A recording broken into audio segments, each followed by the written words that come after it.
عليه وعلى آله وأصحابه وبارك وسلم تسليما كثيرا كثيرا. أما بعد فأعوذ بالله من الشيطان الرجيم. بسم الله الرحمن الرحيم. شهر رمضان الذي أنزل فيه القرآن هدى للناس وبينات من الهدى والفرقان. آمنت بالله صدق الله مولانا العظيم وصدق رسوله النبي الكريم، ونحن على ذلك لمن الشاهدين والشاكرين والحمد لله رب العالمين.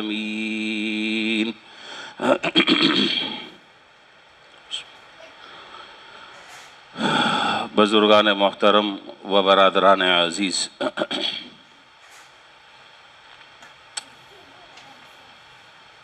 شعبان المعظم کا مہینہ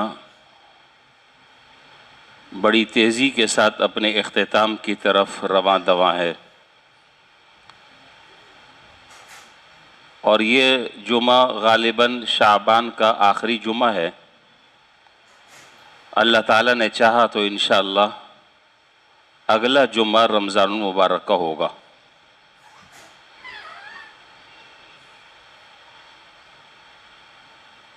یوں تو سال کے 12 مہینے اور مہینے کے 30 دن اور دن کے 24 گھنٹے یہ سب اللہ تعالیٰ کے بنائے ہوئے ہیں۔ رمضان اور غیر رمضان میں دن اور رات میں، صبح اور شام میں کوئی فرق نہیں ہے۔ رمضان میں بھی دن 24 گھنٹے کا ہوتا ہے، عام دنوں میں بھی 24 گھنٹے کا ہوتا ہے۔ عام دنوں میں بھی سورج اپنے وقت پر نکلتا ہے، سورج غروب ہوتا ہے، تارے نکلتے ہیں۔ رمضان میں بھی یہی ہوتا ہے۔ یہ نہیں ہوتا کہ رمضان میں سورج کہیں اور سے نکل رہا ہے اور غیر رمضان میں کہیں اور سے نکل رہا ہے۔ وہی ترتیب ہے جو پورے سال کی ہے۔ البتہ مہینے تو سارے کے سارے بنائے ہوئے اللہ تعالیٰ کے ہیں، سارے کے سارے مہینے مقرر کیے ہوئے اللہ جل شانہ کے ہیں۔ البتہ جب اللہ تعالیٰ کسی چیز کی نسبت جب اپنی طرف کر دیتے ہیں تو اس کی عظمت بڑھ جاتی ہے، اس کی شرافت بڑھ جاتی ہے، اس کا تقدس بڑھ جاتا ہے، اس کا احترام بڑھ جاتا ہے۔ جتنی بھی دنیا میں مسجدیں ہیں ساری کے ساری اللہ تعالیٰ کے گھر ہیں، لیکن ایک وہ گھر کہ جس کو اللہ تعالیٰ نے کہا کہ یہ میرا گھر ہے، بیت اللہ۔ اور اگر دیکھیں آپ غور کریں، وہ بیت اللہ کیا ہے؟ وہ پتھروں سے بنایا ہوا ایک مربع مکان ہے، اور ایسا مربع مکان ہے کہ جس میں پلستر بھی نہیں ہے، پلستر بھی نہیں ہے۔ لیکن جب اس گھر کی نسبت اللہ تعالیٰ نے اپنی طرف کر دی تو وہ تمام دنیا کے گھروں سے نرالا ہو گیا۔ میں اور بات ذرا سے سمجھاؤں۔ ایک آدمی باتھ روم بنا رہا ہے، ایک آدمی مسجد بنا رہا ہے، ایک کمپنی کی ٹائل ہے، ایک جگہ سے خریدی ہے، ایک ہی جگہ کا میٹیریل بنا ہوا ہے۔ بیت الخلاء میں جاتے ہیں تو جوتے پہن کر جاتے ہیں، اور وہی ٹائل اگر مسجد میں لگ جائے تو ایک بال بھی پڑا ہو تو آدمی اس کو اٹھا کر پھینک دیتا ہے۔ کیوں؟ اس لیے کہ اب اس ٹائل کی، اس ماربل کی نسبت اللہ کے گھر کی طرف ہو گئی ہے۔ اس کا تقدس بڑھ گیا، اس کا ادب اور احترام بڑھ گیا، اس کی عظمت بڑھ گئی۔ اور وہی ٹائل اگر باتھ روم میں لگائے تو ننگے پاؤں کوئی جائے تو کہے گا کیسے گمار آدمی ہے، جس کو پتہ نہیں باتھ روم میں چپل پہن کر جاتے ہیں۔ تو معلوم یہ ہوا کہ نسبتوں سے بڑا فرق آ جاتا ہے۔ حضرت صالح علیہ السلام کی جس اونٹنی کو اللہ تعالیٰ نے کہہ دیا کہ یہ ناقۃ اللہ، یہ اللہ کی اونٹنی ہے. جانور تو سارے اللہ کے پیدا کیے ہوئے ہیں، کسی انسان نے آج تک کیا چیز پیدا کی ہے، لیکن جب اللہ تعالیٰ نے اس کی طرف نسبت کر دی کہ نہیں یہ اللہ کی اونٹنی ہے، تو وہ عام اونٹنیوں سے ممتاز ہو گئی، وہ الگ خصوصیات کی حامل ہو گئی. خیر، تو میں یہ عرض کر رہا تھا کہ جب اس گھر کی نسبت اللہ تعالیٰ نے اپنی طرف کر دی کہ یہ بیت اللہ ہے، تو پھر کیا ہوا؟ پھر یہ ہوا کہ پوری دنیا کے کونے کونے سے بڑے بڑے حسین مناظر اور پوری دنیا کے بڑے بڑے دلکش خوبصورت مناظر چھوڑ کر لوگ اس گھر کی طرف کھینچے چلے جا رہے ہیں. ایسا لگ رہا ہے کہ اس میں ایک مقناطیس لگا ہوا ہے جو چاروں طرف سے انسانوں کو کھینچ کر اپنی طرف جمع کر رہا ہے. آج اگر میری بات کی تصدیق کرنی ہو تو دیکھ لیں آپ، یہی آپ کو منظر نظر آئے گا، یہی بات نظر آئے گی.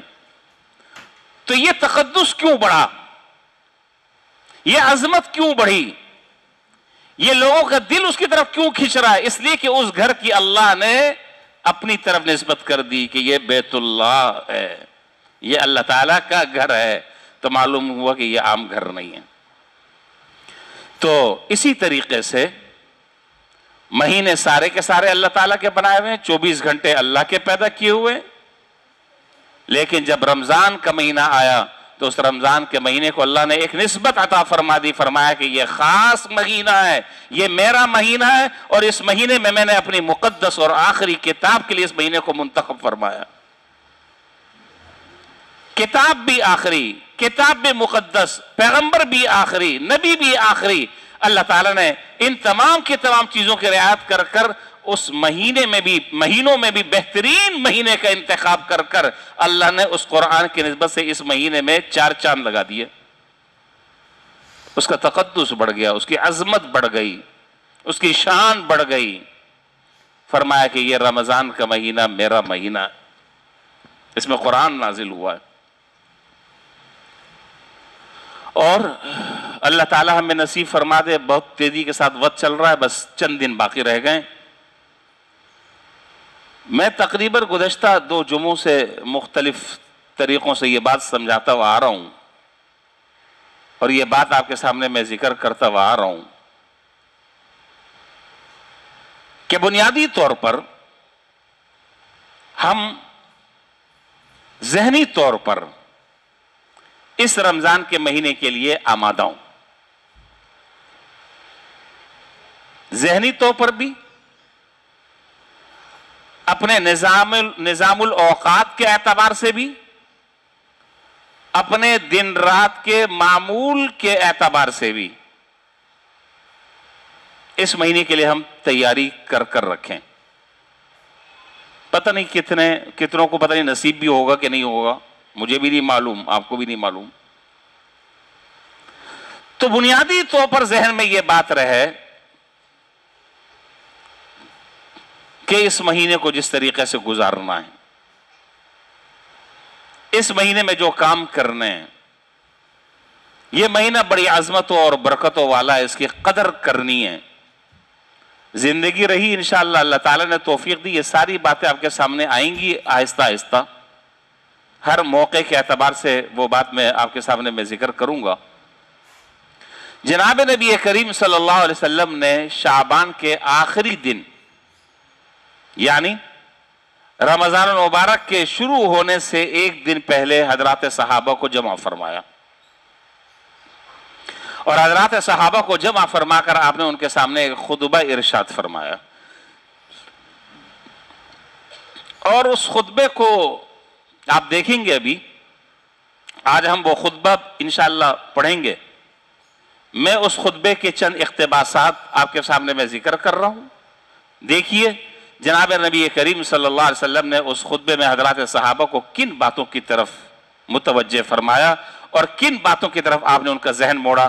بنیادی طور پر آپ نے رمضان کی اہمیت سے متعلق ان کے سامنے بات کی.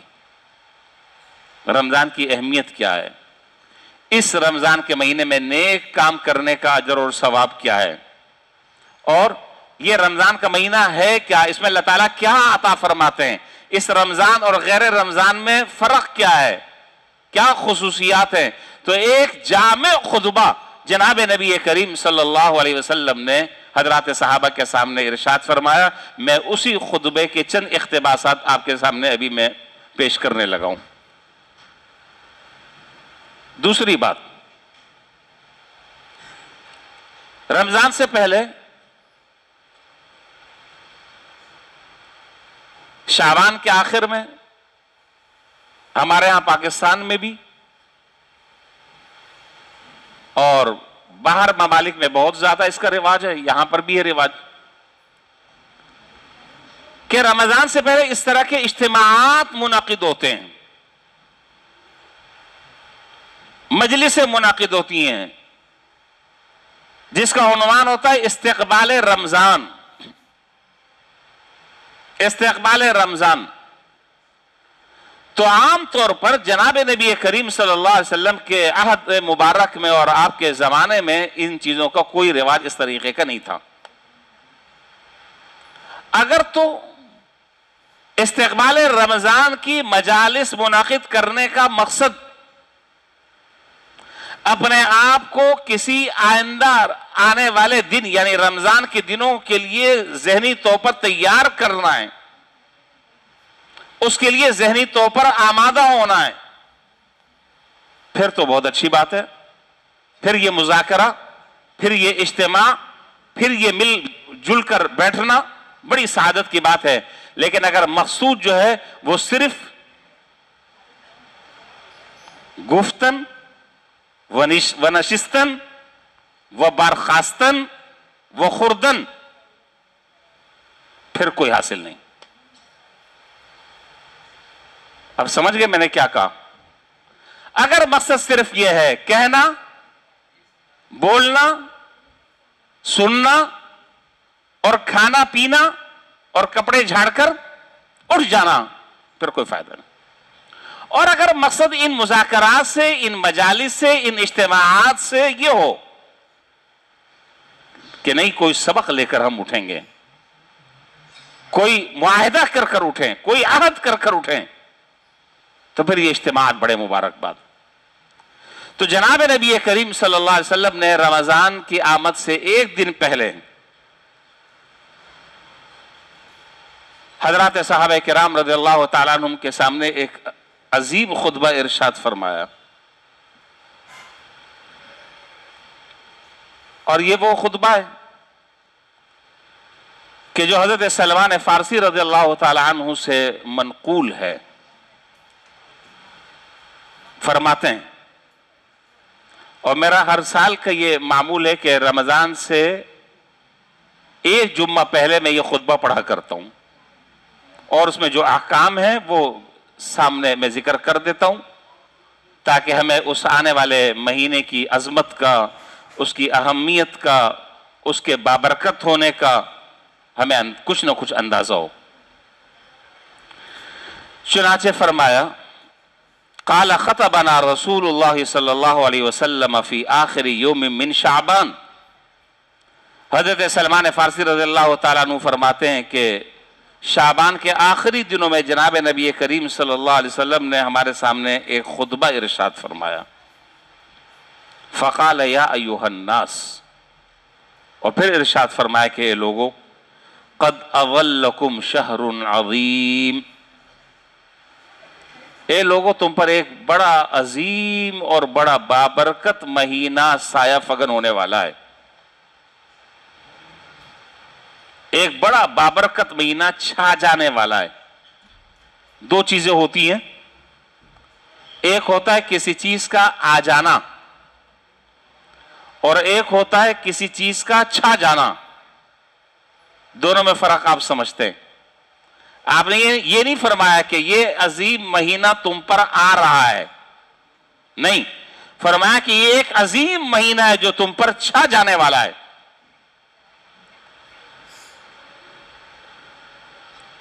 شہر مبارک، یہ عظیم مہینہ ہے اور بڑا بابرکت مہینہ ہے.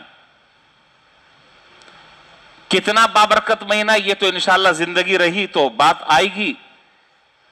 اس کی وضاحت میں اس وقت کر دوں گا کہ کتنا بابرکت اور کتنا عظمت والا یہ مہینہ ہے۔ فرمایا کہ شہر فیہ لیلۃ خیر من الف شہر، دیکھو یہ مہینہ اتنا بابرکت والا مہینہ ہے، اتنا بابرکت والا مہینہ ہے کہ اس مہینے کی ایک رات غیر رمضان کے 1000 مہینوں کی راتوں سے بڑھ کر ہے۔ ایک رات غیر رمضان کے 1000 مہینوں کی راتوں سے بڑھ کر ہے۔ جعل اللہ صیامہ فریضہ وقیام لیلہ تطوعا، آپ نے فرمایا کہ اللہ تعالیٰ نے اس کے دن کے روزوں کو فرض قرار دیا ہے، اور اس کے رات کے قیام کو اللہ تعالیٰ نے تطوع اور نفل اور زائد قرار دیا ہے۔ اس سے مراد آپ سمجھ رہے ہیں کہ وقیام اللیل ہی سے مراد قیام اللیل نہیں ہے، اس سے مراد ہے تراویح۔ تفصیلات اس کی میں جب بات آئے گی میں انشاءاللہ میں وہاں ذکر کروں گا۔ آگے فرمایا من تقرب فیہ بخصلۃ من الخیر کان کمن ادى فریضۃ فیما سواہ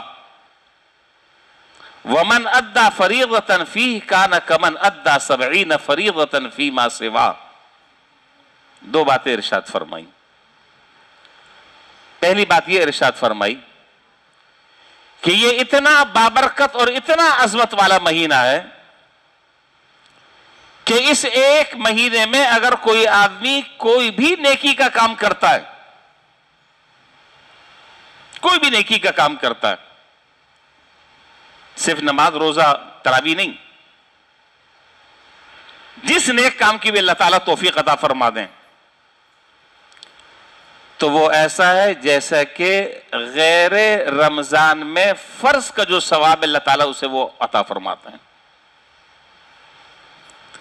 اور ایک فرض اگر ادا کرتا ہے تو 70 فرضوں کے برابر اجر ملتا ہے۔ فجر کی کتنی رکعتیں ہوتی ہیں؟ جی 2 رکعتیں ہوتی ہیں، تو رمضان کے علاوہ 2 رکعتوں پر 2 رکعت کا ثواب، رمضان کے علاوہ غیر رمضان میں، اور یہی 2 رکعتیں جب رمضان میں ادا کرے گا تو کتنا ثواب؟ کتنا؟ 140۔ 2 رکعتوں کا ثواب رمضان میں 140 رکعتوں کا ثواب، اور اس 140 کو آپ ضرب دے دیں تو 280 ہو گئے۔ ظہر کی 4 رکعتیں، عصر کی 4 رکعتیں، عشاء کی 4 رکعتیں، تو عام دنوں میں 4 رکعت کا ثواب 4 رکعت کے برابر غیر رمضان میں، اور یہی رکعتیں اگر رمضان میں پڑھی جائیں جماعت کے ساتھ تو 280۔ کیا کہنا اس مقدس مہینے کا، کیا کہنا اس عظمت والے اور برکت والے مہینے کا۔ آگے فرمایا کہ وَهُوَ شَهْرُ الصَّبْرِ، سنو یہ مہینہ صبر کا ہے، یہ مہینہ صبر کا ہے۔ جتنے بھی ہم سب بیٹھے ہیں حضرات، ہر آدمی یہ بات جانتا اور سمجھتا ہے کہ صبر کا مفہوم اتنا ہے، صبر کا مفہوم اتنا ہے کہ کوئی آدمی کوئی برا بھلا کہہ دے، کوئی مار پیٹ دے تو برداشت کر لے، یہی سمجھتے ہیں نا صبر۔ حدیث میں جو ہے صبر کی یہ تعریف نہیں ہے، بہت جامع تعریف ہے، بہت جامع تعریف ہے صبر کی۔ اس کا خلاصہ یہ ہے کہ صبر کہا جاتا ہے ہر ایسا کام کرنا، میں بہت مختصر اور جامع الفاظ میں عرض کر رہا ہوں، صبر کہا جاتا ہے ہر ایسا کام کرنا جس کام کے کرنے میں طبیعت پر وہ کام شاخ گزرے، وہ صبر ہے۔ اسی لیے علماء نے لکھا کہ صبر کی کئی قسمیں، صبر علی الطاعات، صبر عن المعصیہ، ہر وہ کام کہ جس کے کرنے میں دل پر آرے چلیں، نفس کو کچلنا پڑے، خواہشات کا گلا گھونٹنا پڑے، طبیعت اس کام کے کرنے کے لیے آمادہ نہ ہو، پھر بھی اللہ جل شانہ کا حکم سمجھ کر اس کام کو کر لینا، یہ صبر کہلاتا ہے۔ مثلا سحری کر لی آپ نے، ڈٹ کر سحری کر لی، اب خیال ہو رہا ہے کہ بھائی اب کون مسجد جائے گا، چلو یہیں پر گھر پہ نماز پڑھ لیتے ہیں، پھر نماز کے بعد سو جائیں گے، پوری رات تو جاگتے رہیں۔ دوسرا خیال یہ ہو رہا ہے کہ نہیں بھائی رمضان کی نماز جماعت کے علاوہ جماعت چھوڑ دینا یہ کسی قیمت پر یہ نقصان میں گوارا نہیں کر سکتا۔ اب دل یہ چاہ رہا ہے کہ گھر میں نماز پڑھوں، طبیعت آمادہ نہیں، نیند کا خمار ہے آنکھوں پہ، طبیعت بوجھل ہو رہی ہے، ذہن قبول نہیں کر رہا، دماغ اور دل پوری طرح آمادہ نہیں ہے، لیکن پھر بھی جماعت کی نماز میں شامل ہونے کے لیے ان تمام کے تمام آنے والے تقاضوں کو دبا کر، اپنی نفسانی خواہشات کا گلا دبا کر، اپنے ارمانوں کا خون کر کر آدمی مسجد میں پہنچ کر جماعت کے ساتھ نماز پڑھ رہا ہے، یہ صبر علی الطاعہ ہے، یہ صبر علی الطاعہ ہے۔ اسی طرح ہر وہ گناہ کا کام کہ جس کو اللہ تعالیٰ نے منع کر دیا ہے، نظر بد، غیر محرم کی طرف نظر ڈالنا، یا جن چیزوں کو اللہ تعالیٰ نے دیکھنے سے منع فرمایا ان کی طرف نظر ڈالنا، دل چاہ رہا ہے کہ ذرا سا ایک نظر ڈال لیتا ہوں، ایک نظر میں تو کوئی مسئلہ نہیں ہوتا نا، یہ سارے مسائل ہمیں زبانی یاد ہے، ایک نظر میں کوئی مسئلہ نہیں ہوتا، ایک نظر کی گنجائش ہے، لیکن پھر فوراً اس بات کا خیال آ رہا ہے اور فوراً ذہن میں یہ بات بیٹھ رہی ہے کہ نہیں اللہ تعالیٰ نے منع کیا ہے، اب دل چاہنے کے باوجود نظر کو بچا رہا ہے، یہ ہے صبر۔ یہ معمولی کام نہیں ہے، ارمان کا خون کرنا پڑتا ہے، دل پر آرے چلتے ہیں، لیکن آدمی نے یہ تہیہ کر لیا کہ نہیں جس چیز سے اللہ نے منع کر دیا کچھ ہو جائے میں اس کی طرف نظر اٹھا کر نہیں دیکھوں گا، یہ ہے صبر۔ تو خلاصہ کیا نکلا کہ ہر وہ کام، ہر وہ عمل، ہر وہ فعل کہ جس کام کے کرنے کا اللہ نے حکم دیا ہے یا جس کام کے کرنے سے اللہ تعالیٰ نے منع فرمایا ہے، روکا ہے، اس سے رک جانا یا اس کام کو کر گزرنا، یہ صبر ہے۔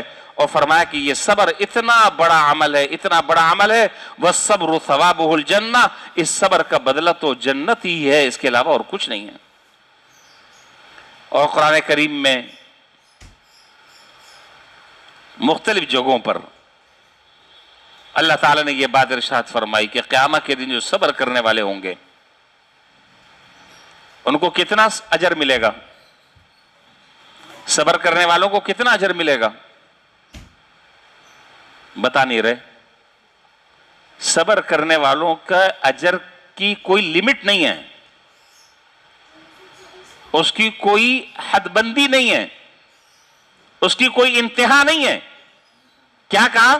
انما یوفی الصابرون اجرہم بغیر حساب، جو صبر کرنے والے ہیں ان کو تو ہم بغیر حساب کتاب کے عطا فرمائیں گے۔ تو جو قدرت دینے والی ہے وہ اپنی شان کے مطابق اس کا اجر اور اس کا بدلہ اللہ تعالیٰ عطا فرمائیں گے، بلا حساب کتاب کے اللہ تعالیٰ اس کا اجر اور اس کا بدلہ عطا فرمائیں گے صبر کرنے والوں کو۔ اس سے ایک بات تو یہ معلوم ہوئی، اور دوسری بات یہ معلوم ہوئی، سن رہے ہیں پیچھے والے ہیں، دوسری بات یہ معلوم ہوئی کہ رمضان میں صبر کے کرنے کے بڑے مراحل آتے ہیں، صبر کرنے کے بڑے مراحل آتے ہیں، بہت سارے مواقع ایسے ہوتے ہیں کہ جہاں پر صبر کرنے کی ضرورت پڑتی ہے، وہاں پر آدمی کا امتحان ہے، وہاں پر آدمی کی آزمائش ہے، وہاں پر آدمی کی ابتلا ہے، وہاں پتہ چلتا ہے کہ یہ اللہ کی ماننے والا ہے یا اپنی نفسانی خواہشات کو پورا کرنے والا ہے. بہت سارے مواقع ایسے آتے ہیں کہ جہاں آدمی دو دوہرے پر کھڑا ہوتا ہے. بہت سارے مواقع آتے ہیں اور انشاءاللہ آپ دیکھیں گے آئیں گے. کہتے ہیں کہ جی رمضان میں جو ہے، رمضان میں آدمی کو غصہ زیادہ آتا ہے، اور اس کی وجہ بھی بیان کرتے ہیں لوگ. اس کی وجہ یہ بیان کرتے ہیں کہ بھئی ایک آدمی کے پان کھانے کی عادت ہے، ایک آدمی کے گٹکا شریف کھانے کی عادت ہے، ایک آدمی کے مین پوری شریف کھانے کی عادت ہے. اب ظاہر ہے کہ وہ منہ نہیں چل رہا تو دماغ شارٹ ہو رہا ہے، دماغ آؤٹ ہو رہا ہے، اور کہتا ہے آدمی میرے متھے نہیں لگو، میرا دماغ شارٹ ہے. کیوں شارٹ ہے؟ اس لیے کہ وہ چیزیں میں نہیں کھا رہا. یہ بیکار کی باتیں، یہ دماغی خلل ہے، اس کے علاوہ اور حقیقت کچھ بھی نہیں ہے. تو لڑنے کا دل چاہتا ہے، کاٹ کھانے کو کہتے ہیں کہ لوگ دل چاہتا ہے. ذرا ذرا سی بات پر آدمی آپے سے باہر ہو جاتا ہے، بلڈ پریشر شوٹ کر جاتا ہے. نہیں. اور اگر ہو رہا ہے تو پہلے ہی بتا دیا، یہاں پر اس خطبے میں پہلے ہی بتا دیا کہ دیکھو وَهُوَ شَهْرُ الصَّبْرِ. یہ جملہ یاد کر لے سارے. جب اس طرح کا کوئی داعیہ پیدا ہو جائے، جب اس طرح کا کوئی تقاضا پیدا ہو جائے تو بس زبان پر یہ جملہ ہو وَهُوَ شَهْرُ الصَّبْرِ، کہ یہ مہینہ کاہے کا ہے؟ صبر کرنے کا ہے. وَالصَّبْرُ ثَوَابُهُ الْجَنَّةُ. اور دیکھو اس صبر پر اللہ تعالیٰ جنت عطا فرمائیں گے اور ثواب عطا فرمائیں گے. تو یہ بات ذہن میں رہے. وَشَهْرُ الْمُوَاسَاتِ. اور فرمایا کہ دیکھو یہ مہینہ جو ہے یہ ہمدردی کرنے کا ہے، غمخواری کا مہینہ ہے، ایک دوسرے کے ساتھ نیکی کرنے کا مہینہ ہے. اپنے جذبات کو کنٹرول کر کر، اپنے جذبات کو دبا کر، اپنے خواہشات کو دبا کر دوسروں کی ضرورتوں کو پورا کرنے کا، ان کے ساتھ خیر خواہی اور ہمدردی اور نیکی کرنے کا مہینہ ہے. یہ خطبے میں حضور صلی اللہ علیہ وسلم بیان فرما رہے ہیں حضرات صحابہ کے سامنے. وَشَهْرٌ يُزَادُ فِيهِ رِزْقُ الْمُؤْمِنِ. فرمایا کہ دیکھو اس مہینے میں اللہ تعالیٰ مومن کے رزق میں اضافہ فرما دیتے ہیں. اللہ تعالیٰ اس مہینے میں مومن کے رزق میں اضافہ فرما دیتے ہیں. اور اس کا مشاہدہ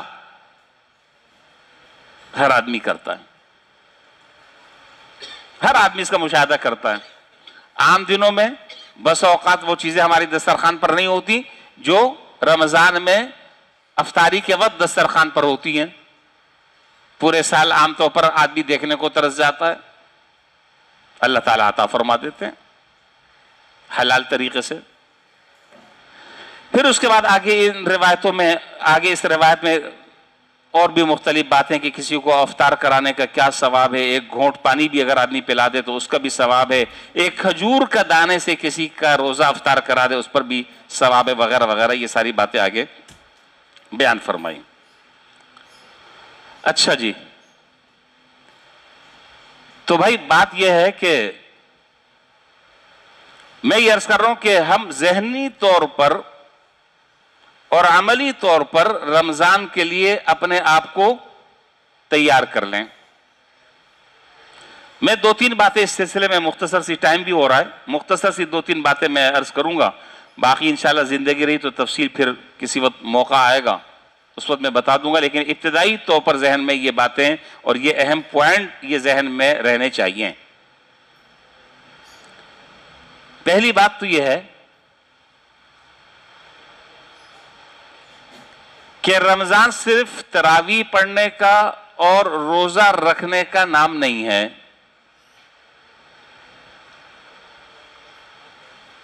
اگر کوئی آدمی یہ سمجھ رہا ہے کہ جی بس رمضان اور غیر رمضان میں فرق صرف اتنا سا ہے کہ رمضان میں جو ہے وہ روزہ رکھیں گے، تراویح پڑھیں گے بس، غیر رمضان میں یہ دونوں چیزیں نہیں ہوتی،